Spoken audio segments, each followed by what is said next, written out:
За прошедшую неделю на потребительском рынке инфляция составила 0,67%. В секторе продовольственных товаров на отчетной неделе темпы роста цен составили 1,16%. Рост цен на плодовочную продукцию составил 2,91%, а на остальные продукты питания темпы роста цен изменились на 0,99%. В сегменте непродовольственных товаров на отчетной неделе динамика цен составила 0,26%. Пятый год подряд в рамках благотворительной акции «Мой бизнес помогает» малые и средние предприятия оказывают поддержку людям, оказавшимся в сложной жизненной ситуации. Организатором акции выступает Минэкономразвития России на базе центров «Мой бизнес». Цитата. «Представители малого и среднего бизнеса стали более активно вовлекаться в общественную жизнь, организуя социальные инициативы и участвуя в волонтерских проектах. За 4 года реализации благотворительной акции «Мой бизнес помогает» НКО, сотрудники центров «Мой бизнес» и неравнодушные граждане со всех уголков страны организовали и провели более 1000 мероприятий, направленных на помощь детям, пенсионерам и многим другим нуждающимся категориям граждан. Благодаря инициативе уже порядка 160 тысяч человек получили необходимую поддержку, отметила заместитель министра экономического развития России Татьяна Илюшникова.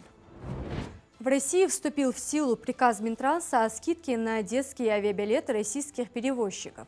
Документ был опубликован на портале правовой информации 10 января. Через 10 дней после публикации он вступил в силу. Льготы перевозчики на внутренних рейсах обязаны предоставлять детям с гражданством России в возрасте от 2 до 12 лет, которые летят с сопровождающим им пассажиром.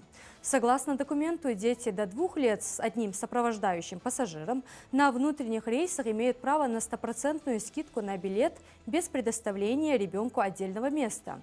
На международных рейсах скидка уменьшается до 90%. Билеты в бизнес-класс и на субсидированные маршруты для детей будут продаваться по обычным ценам. В России растет производство и экспорт мясной продукции. Россия – одна из ведущих стран по потреблению мяса и мясопродуктов на человека.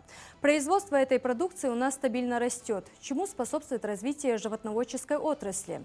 Так, например, за январь-ноябрь 2024 года было выпущено 2,3 миллионов тонн колбасных изделий, 4,5 миллионов тонн мясных полуфабрикатов и 833 тысячи тонн мясных консервов. Самообеспеченность мясом и мясопродуктами в России сегодня превышает 100%.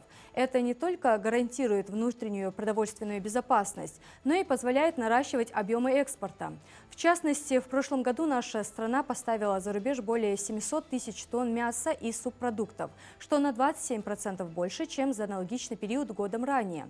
В том числе значительно вырос экспорт птицеводческой продукции – плюс 25%, и мяса крупного рогатого скота на плюс 22%.